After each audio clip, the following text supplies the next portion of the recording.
ऊपर रखने का ना जैसे? एक मिनट, हाँ ये ऊपर रखने का, वो मेन ये है वही। ऊपर वाला मेन है। हाँ हाँ।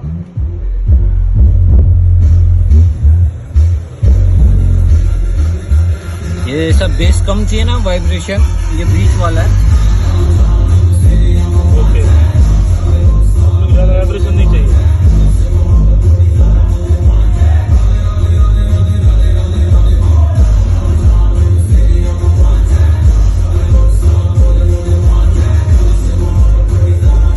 ये देखो, ये दोनों ऐसा सेंटर में रखने का, ओके, तो वाइब्रेशन ज्यादा नहीं होएगा। ये वूफर का बेस का है, ये कम हो गया, ये ज्यादा हो गया। अब ये फुल है क्या ऊपर का?